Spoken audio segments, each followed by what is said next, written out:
अस्तरच्या ब्लाऊजला finishing येते आणि साध्या ब्लाऊजला फिनिशिंग येत नसेल तर बघा मित्रांनो, हा व्हिडिओ शेवटपर्यंत नक्की बघा. तर म्हणजे तुमचा ब्लाऊज ना एकदम फिनिशिंगमध्ये येईल, साधा ब्लाऊज जो आहे तो.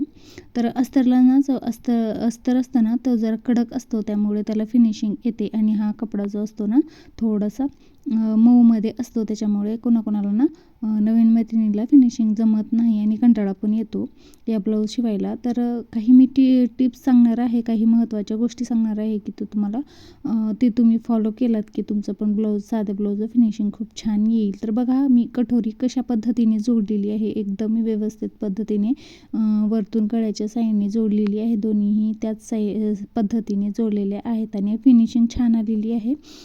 आता मी इथे टक्स टाकून घेत आहे. बघा दोन्ही साईडच्या कटोऱ्या बघा अशा मधोमध फोल्ड केलेलं आहे आणि अर्धा इंच आपलं शिलाईमध्ये केलेलं आहे आणि आता आणखीन अर्धा इंच आपलं हुकलूक पट्टीमध्ये जाईल या पद्धतीने मी म्हणून अर्धा इंच मार्जिन सोडून मी इथे टक्स टाकून घेतलेला आहे बघा अशा पद्धतीने. तर बघा फिनिशिंग आपली छान आलेली आहे. कटोरी फक्त आपण जोडलो तरच आलेली आहे, पुढचं तर खूप छान येणार आहे. तर व्हिडिओ शेवटपर्यंत नक्की बघा. तर आता इथे क्रॉसपट्टी जोडून घ्यायची आहे अशा पद्धतीने. तर बघा वरच्या साईडने मेन फॅब्रिकची आणि खालच्या साईडची म्हणजे दोन्ही पण मेनच आहेत, पण याला जरा कपडा कमी पडला होता म्हणून मी तो दुसऱ्या अस्तरचा मी वापरलेला आहे मधून क्रॉसपट्टी. तर तिन्ही पार्ट अशा पद्धतीने ठेवून मी जॉईंट केलेली आहे क्रॉसपट्टी. आणि क्रॉसपट्टी पण अजिबात ओढायची नाही आहे, सावकाश पद्धतीने जॉईंट करायची आहे. डबल टीप द्यायची आहे. खालच्या साईडने पण बघा मधोमध कपडा आपण फोल्ड केलेला आहे आणि खालच्या साईडने दोन्ही क्रॉसपट्ट्या एक जवळ करून अशा पद्धतीने शिलाई करून घ्यायची आहे. अशा पद्धतीने अजिबात ओढायचं नाही आहे, कपडा कुठेही ओढायचं नाही आहे. आणि जितकी शिलाई मार्जिन आपल्याला हवी आहे तितकीच घ्यायची आहे. एक सरळ टीप येऊ द्यायची आहे, वाकडी तिकडी येऊ द्यायची नाही, म्हणजे फिनिशिंग छान येते.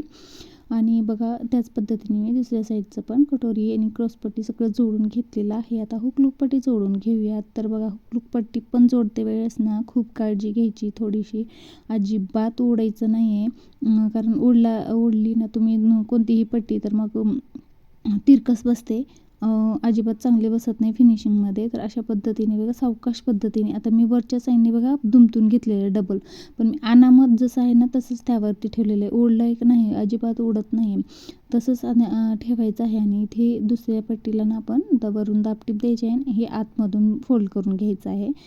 ही तर हमखास नवीन मैत्रिणीची तिरकी होते, पण जर सरळ असंच जमत नसेल तर तुम्ही एकदा एका साईडने शिलाई करून अनामत असं पलटी करून शिवू शकता. तर बघा फिनिशिंग छान आलेली आहे आपल्या ब्लाऊजची. तर आता पाठीमागलचा भाग तयार करून घेऊयात. तर मधोमध फोल्ड केलेला आहे शोल्डरपासून. तर आणि इथे बघा मी 4 इंचावरती म्हणजे 4 इंचावरती टक्स टाकून घेतलेला आहे.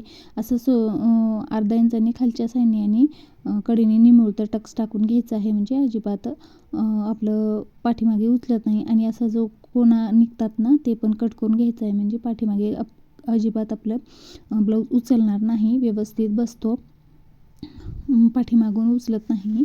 आणि मग आपल्याला पट्टी लावून घ्यायची आहे पाठीची अशा पद्धतीने.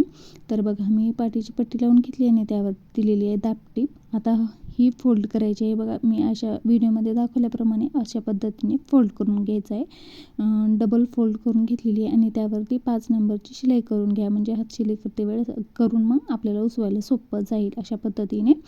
तर बघा आता पाठीमागचं पण आपलं पार्ट तयार झालेला आहे. तर आता इथे बघा साधा ब्लाऊज असल्यामुळे ना आपल्याला 1 इंचाने फोल्ड करावा लागतो आपल्याला बाहीला.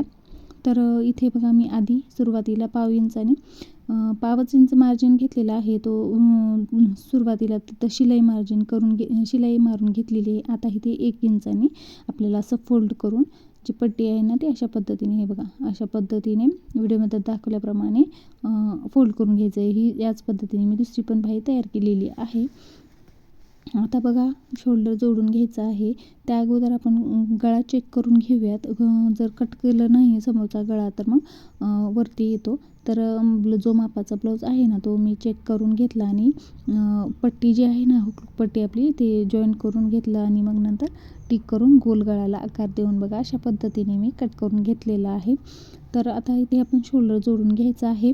तर शोल्डर जोडते वेळेस काय करायचं आहे, जर तुमचा शोल्डर उतरत असेल तर गळ्याच्या साईडने अर्धा इंच जास्त टीप द्या. अर्धा इंचांनी जास्त टीप दिल्यानंतर तो जो म्हणजे उतार द्या, म्हणजे तुमचा शोल्डर अजिबात उतरत नाही किंवा गळत नाही. आणि पायपिंग करते वेळेस पण ना लूज ठेवायचं नाही कोणताही. जर शोल्डरपाशी जर ठेवला तर मग गळण्याची शक्यता खूप असते, शोल्डर उतरण्याची. त्याच्यासाठी जो खालचा जो मेन फॅब्रिक असतो ना ब्लाऊजचा, तो ओढायचा नाही आहे. फक्त वरची पट्टी, आपल्याला तिरकस पट्टी जी असते ना आपली पायपिंगची, तीच ओढायची आहे. आणि व्यवस्थित आपण अर्ध्या इंचाने, म्हणजे बरोबर अर्ध्या इंचाने शिलाई मार्जिन करून घ्यायचं आहे. आणि बघा लगेच पलटून आपली पट्टी लावून झाल्यानंतर बघा अशा पद्धतीने मी डबल फोल्ड करून मी अशा पद्धतीने पायपिंग करत आहे. जे दोन्ही असतात ना पायपिंगचं आणि ब्लाऊजचं, ते दोन्ही खाच असताना त्याच्यामध्येच आपली सुई जायला पाहिजे, तिथेच आपलं शिलाई यायला पाहिजे. म्हणजे वरती इकडल्या साईडला किंवा गोटवरती शिलाई जायला नको आहे, नाहीतर मग फिनिशिंग खूप खराब दिसते ब्लाऊजची. गोटची पण पायपिंग छान येत नाही. तर बघा आपली पायपिंग पण झालेली आहे. आता इथे आपण लावूयात भाई. तर शोल्डरपासून मी मधोमध पॉईंट काढलेला होता भाईचा, तिथे मी शोल्डरपासून चेक केलं आणि मग नंतर सुरुवात केलेली आहे बघा लावायला. तर भाई पण लावते वेळेस ना खूप जणांना पाठीमागे किंवा पुढे फुगा येतो, त्यासाठी पण भाई पण लावते वेळेस खूप काळजी घ्यायची आहे. सावकाश पद्धतीने, अजिबात कपडा ओढायचा नाही आहे. तुम्ही भाई खिचलात तर मग मागे किंवा पुढे खिचते भाई आणि लूज पडतं मग कपडा पाठीमागचा किंवा पुढचा. त्याच्यासाठी व्यवस्थित व्यवस्थित छान भाई लावून घ्यायची आहे. तर त्याच पद्धतीने मी दुसऱ्या साईडची पण लावून घेतलेली आहे. तर आता आपण काय करायचं आहे बघा, आता फिटिंग करायची आहे आपल्याला मेन. आणि शिलाई आता बघा फिटिंग कशी करत आहे मी. जो ब्लाऊज आहे मापाचा तो घेतलेला आहे, हुक लूकपट्टी आणि जी पाठीमागचा भाग जो असतो तो त्याला जुळवलेला आहे. कडाची शिलाई जी आलेली आहे फिटिंगची, म्हणजे मापाचा जो ब्लाऊज आहे त्याची, तिथंपर्यंत टिक करून घेतलेलं आहे अशा पद्धतीने. आणि पुढचं पण हुक पट्टीचं पण तसंच पद्धतीने केलेलं आहे. तर आता हे दोन्ही मार्जिन काय करायचं आहे आपल्याला, जुळवून घ्यायचं आहे. जर समजा एकावरती येत नसतील जुळवून, तर त्याच्या मध्ये काढायचं आणि शिलाई करून घ्यायची अशा पद्धतीने. तर बघा आता इथे अशा पद्धतीने शिलाई केलेली आहे. आता इथे दंडगेर काय करायचा आहे बघा, दंडगेर जो आहे तो मापाचा ब्लाऊज आहे तो त्याचा दंडगेर अशा उलटा करून अशा पद्धतीने मी व्हिडिओमध्ये दाखवल्याप्रमाणे असं फिटिंग करून घ्यायचं आहे. आणि शिलाई मार्जिन पण जास्त असेल तर थोडंसं कट करून शिलाई द्यायची आहे 2-3.